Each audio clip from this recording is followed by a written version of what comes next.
5 years ago, my family buried me while I was still alive. They didn't use a shovel, they used silence. But tonight, the sister who dug my grave is lying on my operating table, bleeding out, and I'm the only one holding the shovel.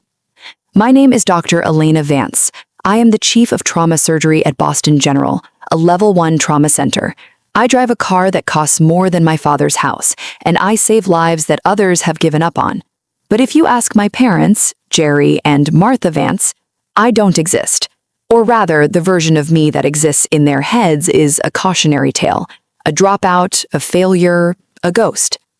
See, in 2021, my older sister, Chloe, told a lie. It wasn't a small lie. It was a masterpiece of deception, built brick by brick. She told them I hadn't just dropped out of medical school. She told them I had stolen her savings to fuel a non-existent addiction. She had fake text messages, fake emails, even a tearful performance that would have won an Oscar. Why? Because I got into Harvard Med and she got stuck in a marketing job she hated. Simple, ancient jealousy. But it worked. My parents, who valued reputation over truth, cut me off.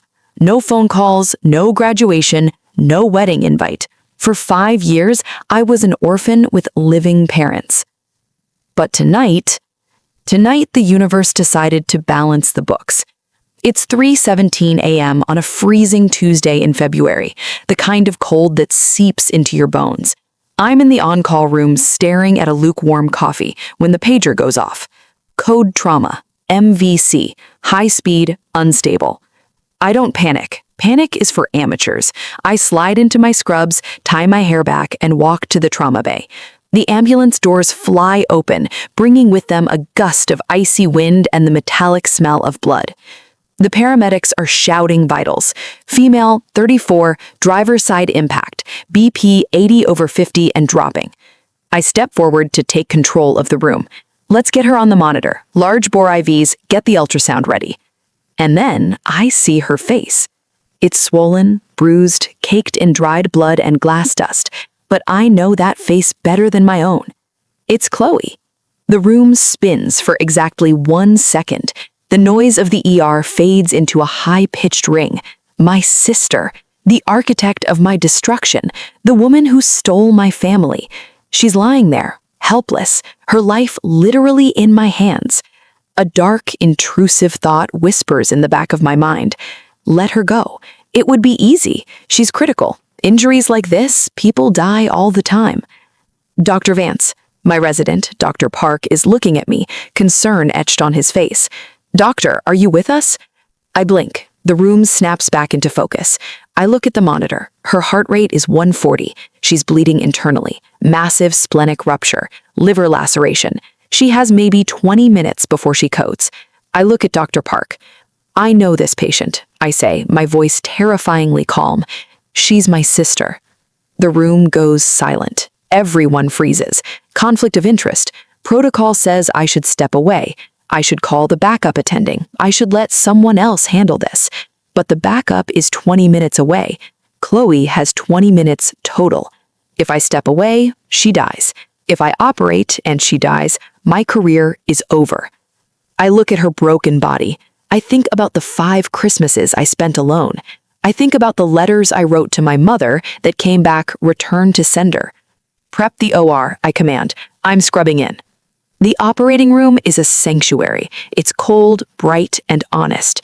In here, lies don't matter. Narratives don't matter. Only anatomy and physiology matter. I make the first incision.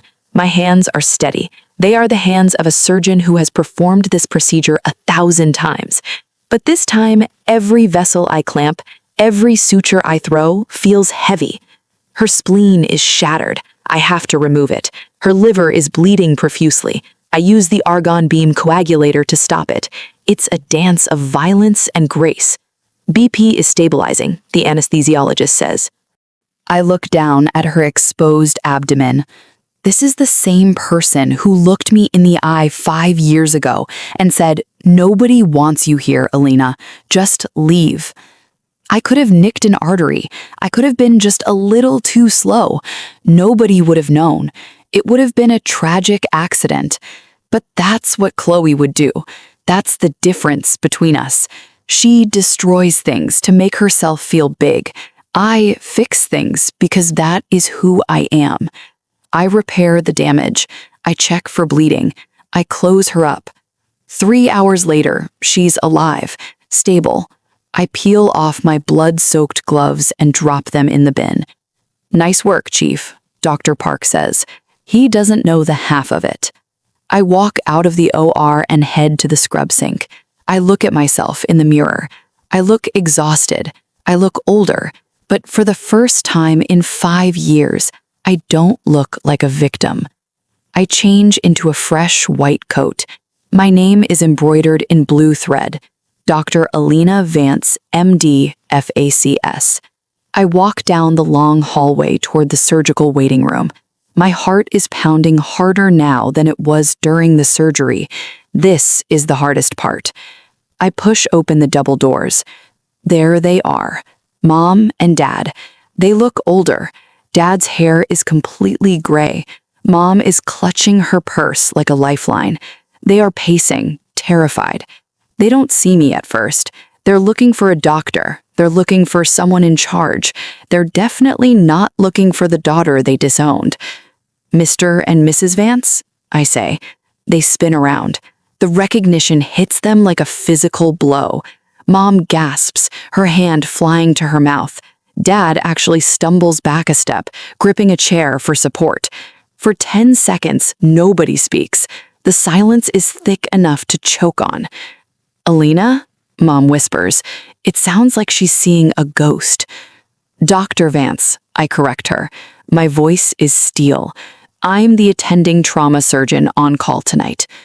Dad finds his voice. It's shaky. What are you doing here?" Chloe said. Chloe was in a severe car accident. She suffered a ruptured spleen and grade 4 liver laceration. She was hemodynamically unstable upon arrival.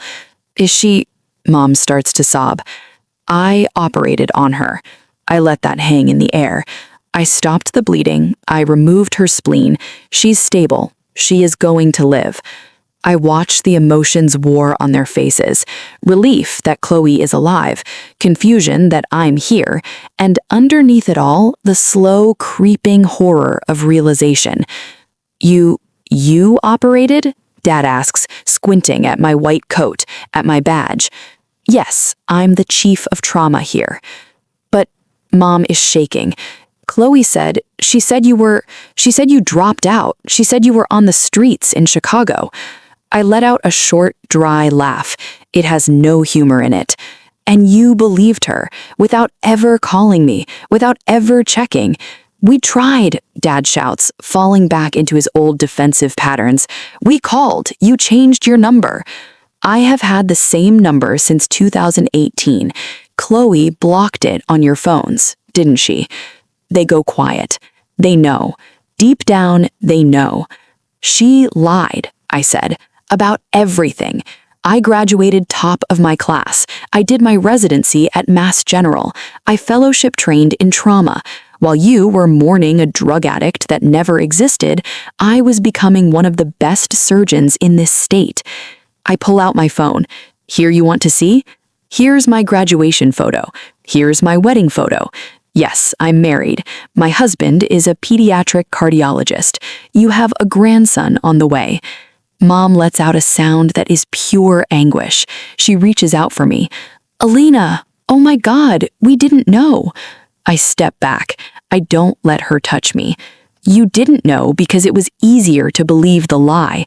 It was easier to believe I was the bad seed than to accept that your golden child was a pathological liar who couldn't handle her little sister outshining her." Just then, a nurse pops her head out. "Dr. Vance, the patient is waking up. She's asking for her mom." I look at my parents. "You should go see her.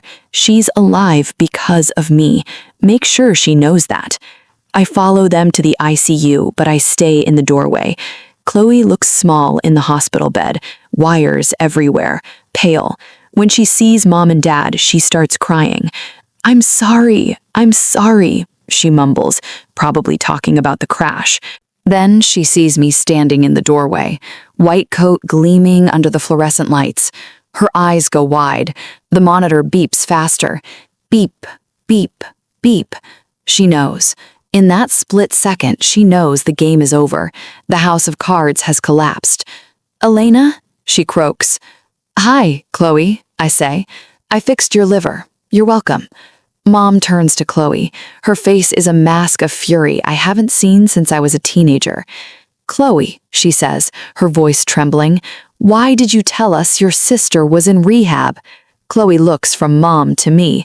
She tries to spin it. I heard rumors. I was just trying to protect you." "Stop," I say.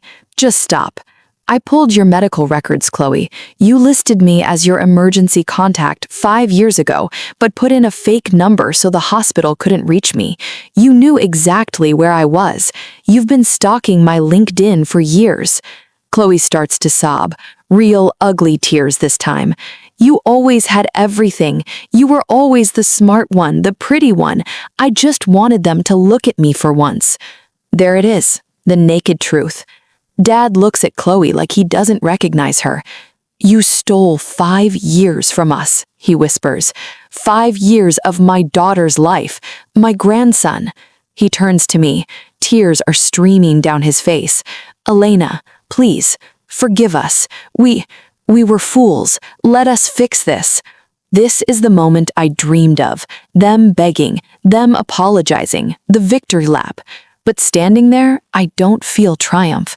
I just feel tired. "I accept your apology," I say, "but I don't accept your excuses." "We can start over," Mom pleads. "Come for dinner Sunday. Bring your husband. We want to meet him." I shake my head slowly. No. The word hangs in the air. I saved her life tonight because that is my job, and I told you the truth because you deserved to know, but that doesn't mean you get to walk back into my life. You missed the graduation. You missed the wedding. You missed the hard years where I had to eat ramen for dinner and study by candlelight because I couldn't afford electricity. I look at Dad. You chose to believe the worst of me without asking for a shred of proof. That's not love. That's convenience. "So that's it?" Chloe whispers from the bed. "You're just going to leave us?" "No, Chloe," I say, buttoning my coat. "I left 5 years ago. You guys are just finally noticing." I walked out of that hospital room, and I didn't look back. I went home to my husband, Mark. I told him everything. He held me while I cried, not tears of sadness, but tears of release. It was finally over. My parents tried to reach out for months. Flowers, letters, showing up at the hospital. I maintained my boundaries. Eventually, they stopped trying. They had to live with the daughter they chose, Chloe, and the knowledge of the one they threw away. They say success is the best revenge. I disagree. Success is great, sure, but the best revenge is peace. The best revenge is getting to a place where you no longer care if they understand you or not. I didn't kill my sister on that table. I saved her. And every morning when she looks in the mirror and sees the long, thin scar running down her abdomen, she has to remember that she is alive only because the sister she tried to destroy was strong enough to save her. That scar is my signature, and that is enough for me. If you are watching this, and you are the black sheep, the outcast, the one they lied about, listen to me. Don't fight them. Don't scream. Don't try to prove them wrong with words. Go build your castle. Build it so high and so strong that they can't touch you. And one day, when they come knocking at the gate, realizing what they lost, you don't have to open the door. You can just watch from the tower, smile, and get back to work. Because the view from the top, it's beautiful.